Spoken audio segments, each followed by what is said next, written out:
Welcome to the Annapolis Pearl Gallery's Feature Artist Program. I'm Julie, and today we're going to be chatting with Deborah Schwab, who is one of our painters here at the gallery. She does both acrylic and oil paintings, mostly acrylic, I presume. Yeah.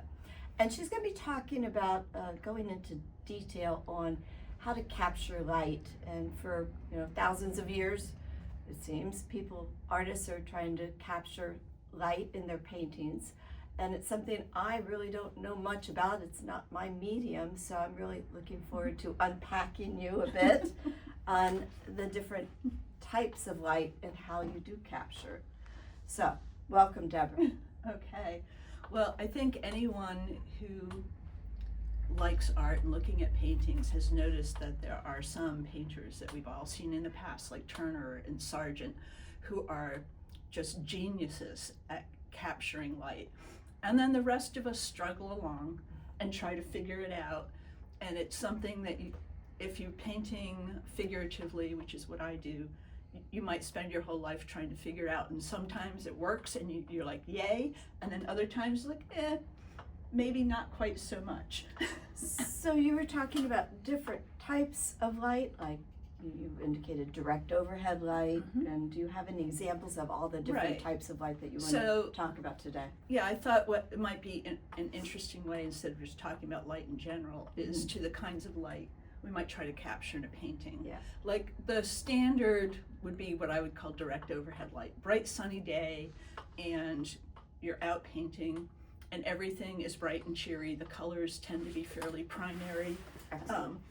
What's our example here? Like marsh hibiscus, which is a quite graphic one, is direct sunlight. The colors are bold. There's no graying in the colors. It's crisp. Yeah, the crisp. And then this little painting of tulips, also bright sun. You can kind of see the colors are bold. There's not a lot of grays in it.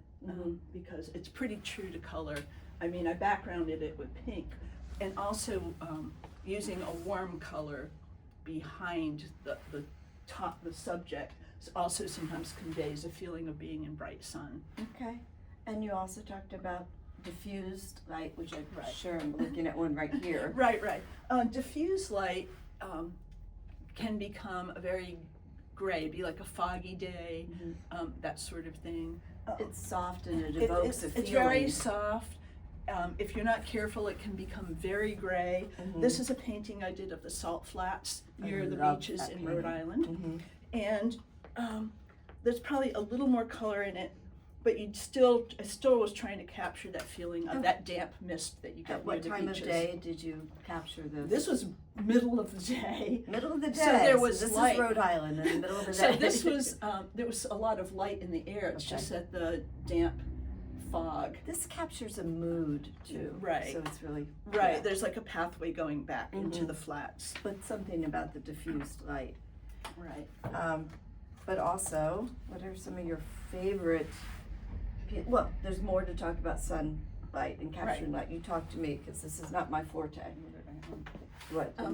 Yeah, so I think another one would be talking about moody light. Yeah, Like there's a storm coming, or it's just after a storm, and you still have the darkness in the sky, you have some clouds, the colors tend to be on the dark side, but maybe there's some light coming through the clouds. And an example of that would be this one that I call false. You're fine. Okay. Fall Skies at St. Mary's.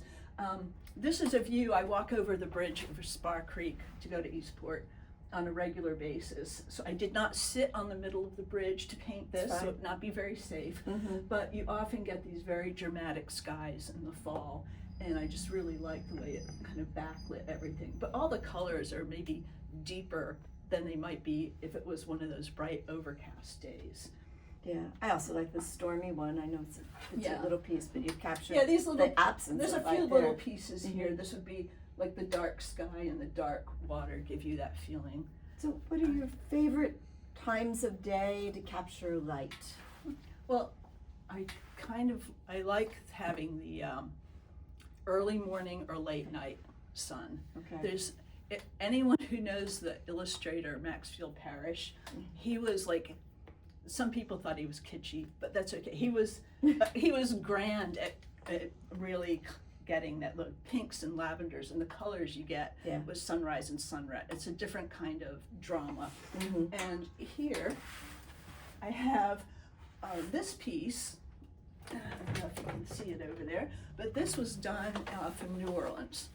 So I'm really fond of, instead of painting yachts, I really like painting working boats. And this is the New Orleans harbor when the sun is just coming up back here and it's backlighting everything. And that's one of the interesting things about sunrise, sunset lights. It's often backlighting things. You end up with a lot of purples as far as some of the colors that you use. And silhouetting too. Yeah, and then a more direct example of that, and a simpler example, this is this recent piece that I did. I call it Road River Sunrise, and that's from one of the rivers south of here. Yes. Not too far from Galesville.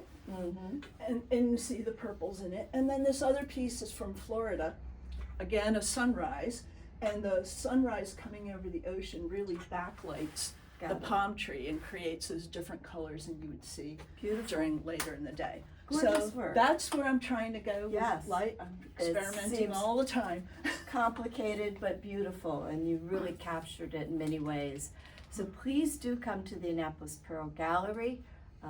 Deb's here until May 11th. She'll cycle back in after that in a few months. So Annapolis Pearl Gallery at 32 West Street here in beautiful downtown historic Annapolis. Thank you for tuning in. Thank you.